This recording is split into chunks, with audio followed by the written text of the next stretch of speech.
Hello ladies and gentlemen, Sigvaldo Grim here and welcome to another episode of Injustice Mobile News. If you're new to this series, this is where we talk about the chests that are in the store, the offers, so we'll also talk about the Black Friday offers, the arena season character, the challenges. We talk about pretty much what's worth your money, your gems and your time. So if you find this video helpful and if you want to stay updated on future videos and not waste your gems, hit that subscribe button, hit that bell button and let's get into it.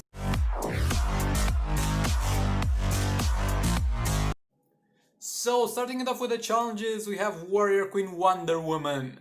For special one, it's going to have armor piercing, and that's always good to have. That's a good secondary effect, I'll give her that. She's got the super shield, that's going to be extremely good as well. All the characters with super shield, super blocks, however you want to call them, are going to be good characters because of that. And then her special tree does nothing, and her passive will pretty much summon a lesser copy of her that will be least powerful. And yeah, the passive is not amazing when a teammate dies basically, but that's not amazing.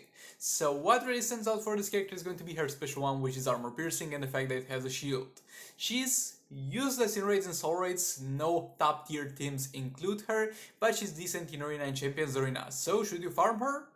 Well, it's up to you. Like, this one is not a terrible character, it's not going to be a waste of energy like the Cheetah challenge or the Powered Supergirl challenge, but at the same time, you don't really need her. So if you like the character, farm it. If you want to be one of the people who are like, farm it in case she gets reworked, farm her. But other than that, I wouldn't farm her myself. I get her to 6 stars from the raid drops. But yeah, with that being said, let's move on to the other challenge. Now, getting to the challenges, we have the most hated legendary character in Injustice Mobile, and he's the most hated for good reason, because he's the only character that you get for free with gears included. And the thing is, he's good at supporting other legendary characters. So he's the only legendary you get for free, alongside with also gears included, but he only is good at buffing other legendary characters. And nothing except for that. Like, him as a character is not a very good character. But him as a support character for other legendary characters is an amazing character, especially for Black Manta. He is a must-have character in arguably the second best or the third best team in Injustice Mobile for raids and soul raids. But until you get that team set, until you get yourself a Black Manta, he will not do much. So should you farm him? Definitely, because eventually you'll get to a point where you want to unlock Black Manta and you'll want to add that team to your roster, and Brainiac is going to be a must-have at that point. But honestly, I wouldn't do the first difficulty because it only gives one shot for 20 energy and that's not really worth it in my opinion. But if you want to do it, do it. I'm not going to do it myself. But if you want to, you can do it. Now let's get into the arena season character. The arena season character is going to be Black Adam, so let's take a quick look at Black Adam. First special will give him a chance to reduce the power cost of his abilities. Second special will give him a chance to increase the power cost of enemies' abilities and at the same time reduce their attack. And third ability will have a chance to power steal the enemy. Power steal, it means that it's an upgrade power drain. It power drains the enemy and at the same time it transfers it to himself. And the passive will just give him a stun chance when on tagging to stun the enemy. At the same time it will give him immunity to increase power cost abilities like the Horrific Scarecrow passive, and it will tell you things related to his secondary effects of the special one and special tree. Overall, is he a good character? He is one of the best damage dealers you can get from the arena season. But at the same time, that does not say that much because you can't get a lot of the good damage dealers from the arena seasons. He's going to be a good damage dealer for Arena and Champions Arena, and he's going to be an above average damage dealer for raids and soul raids. He's not going to be in the top 6 teams, he might not be in the top 8 teams for raids and soul raids, but he is, I think, in the top 10 teams if you want to take a look at things like that. He's not a must-have character, he's not a mandatory character, but he's a character that will do very well for you as long as you don't have all the top 6 raids and soul raid teams. So you should definitely farm him. The only downsides with him are the fact that his secondary effects are chance based, and it kind of ruins your mood when you get one-shotted by Phase 4 super move because Black Adam didn't power drain 4 times in a row. But other than that, he's a cool character, a fun to play character, and a strong character that will help you out. Farm him, he's rare, and also gem refresh him. You should get him. But yeah, with all that being said, let's move on to the store section. Getting to the store section, we're going to start this one off with the artifact chest. So this chest is going to give you chances to get the old artifacts and also the new artifacts, the apocalypse artifacts. And overall, you'll get all across the board chance to get artifacts and chance to get materials for those artifacts. And I'm going to be straight off the bat. First of all, the big advantage of this chest is that anything you get can be useful. Like, let's say you buy another chest, you buy, let's say, a platinum chest, you get some silvers. Eventually you'll max out all your silvers, you'll max out all your gold somethings, and you'll be left with extra shards. And there's currently no way to convert these extra shards into anything. So that will be literally wasted gems. But when it comes to the artifacts, if you get a bad artifact, you can just shatter it. And if you don't get an artifact at all, you get the material anyway. So while this does not have a very high chance to yield something that's worth your gems, the 500 gems that you're spending, at the same time, is not going to give you anything that is totally useless. That's the advantage of it. The disadvantage is the pretty high cost and the low chances for some good artifacts. So should you buy this? No. When it's on sale, when you see that minus 24% on it, that's a good buy. But on full price, I'm not going to recommend it. Suicide Enchantress power-up chest. This will give you chances to unlock Suicide Squad Enchantress gears pretty much. And you'll also see over there an 8% chance for Suicide Squad Enchantress hero. And then in the next row shards, yeah, it's going to be hero shards. And it's going to be most likely 20 hero shards. So you don't have an 8% chance to unlock Enchantress. This is not a chest to unlock Enchantress. Don't be fooled. This is a chest to unlock her gears. And yeah, I guess as far as I'm aware, this is the only free-to-play way to unlock her gears. But you shouldn't really do this. Like, if you're at the point where you have everything in the game except for Enchantress gears and you can afford to do this, you're most likely not watching this video.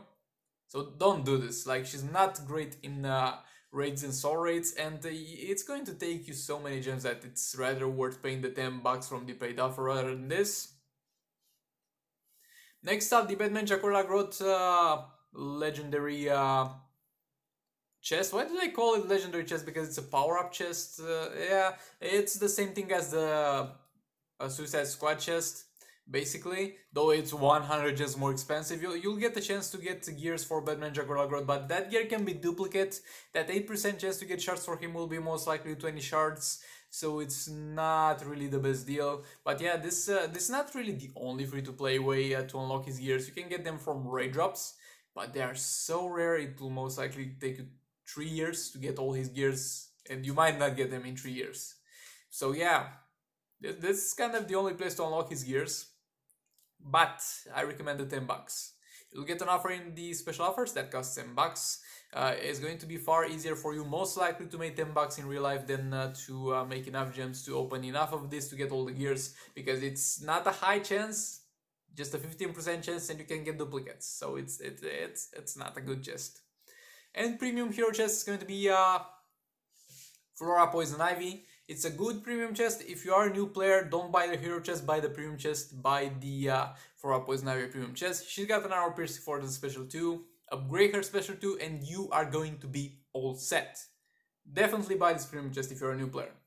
Now, getting into the special offers, let's see what they got for us for Black Friday. First of all, Dawn of Apocalypse Defender is going to be a good offer. We have here Last of the Joker bundles. You could get them because they have his gears.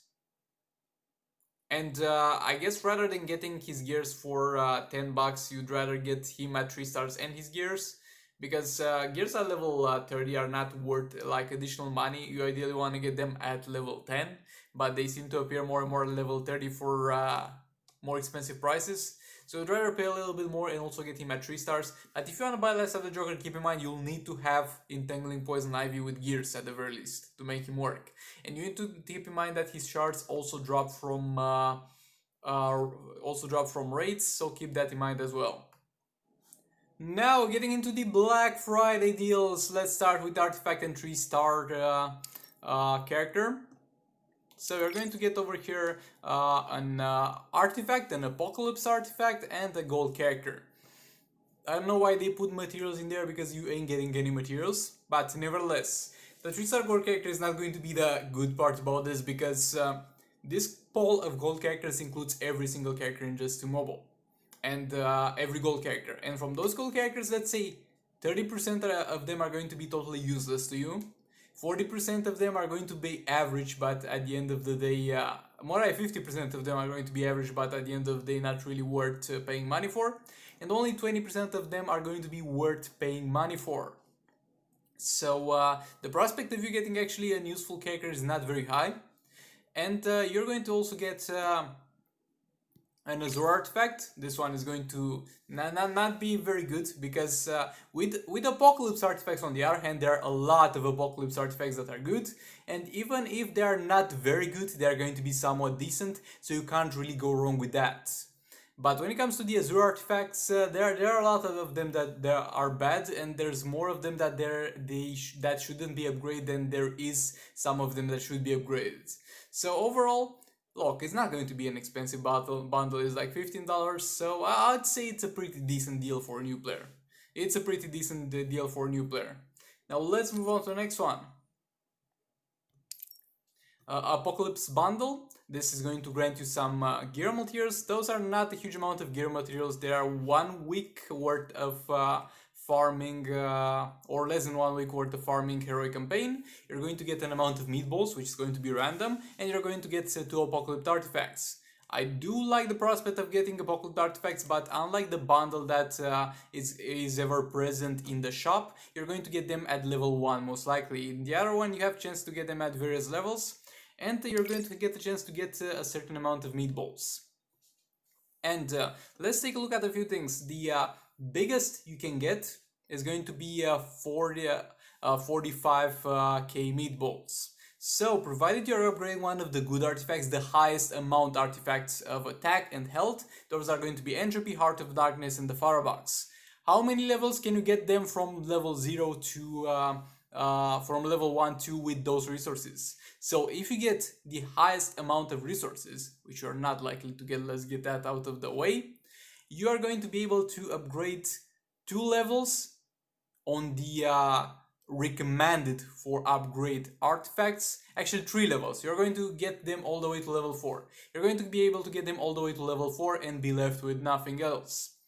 But if you get the short end of the stick and you get like 12k, you're going to be able to upgrade them 1 level. And that's pretty much it. It's literally how much it costs to upgrade them from level 1 to level 4. So pretty much you get the chance of getting one of those artifacts at level 1 to 4. And if it's a lower cost artifact, let's say Radiant or Electroaxe, you get them at level 1 to 6. And if it's Mega Rod, level 1 to 7, I guess. Though not even that, for even lower values. But you got the gist of what I'm saying. It's kind of another way to tell how you get them from the first bundle. But it's going to be a decent bundle. Again, I don't like the fact that there's a random chance to get those. But at the same time, in the worst case scenario, you're going to get 2 Apocalypse artifacts and you'll be able to upgrade 1 level for one of them. And it's not going to be the best thing if you get, let's say, Mega Rod and the Electroaxe. But on the other hand, Entropy is a good drop, and Heart of Darkness is a good drop, and Radiant is going to be a good drop. So Mega Rod and Electroaxe are not going to be good, but you got odds like 3 out of 5, and you get to pick 2 times. So I do recommend this one. I think this one is pretty good. And it's not that expensive compared to the other offer. And then we got here the Mega Artifact Bundle. I wouldn't buy this. So this one has got what does it have? So you'll get the chance for Apocalypse artifacts as you got them previously. You'll get the chance for you'll get reforges, you'll get gear materials. But the thing is, what I don't like about this is it doesn't have artifact reforges. They introduced a new currency that is artifact reforges, and it doesn't have artifact reforges, and it has also Azure artifacts. Azure artifacts that you're going to be able to easily get through the normal raids. Not easily, but you'll eventually get them. So that's why it's overpriced. So rather than buying this, I would suggest you buy, if you want to, 3 of the Apocalypse artifact ones. Like 3 of those will give you double ones, are going to be a little bit above of the price of this one. This one is all, of course, going to give you overall better value if you're looking for also reforges, if you're looking for also Azure artifact materials. But the thing is, the only things from this one that you should be looking for are the meatballs and are the Azure artifacts, because reforges are not a premium currency anymore. We're getting more and more of them as we progress through this whole race. What we truly need is these Apocalypse artifact reforges. But yeah, with all that being said, this was pretty much it for this one. Like and subscribe if you enjoyed, dislike it if you dislike it, maybe hit that bell button to not miss an upload, and I'll see you all in the next one.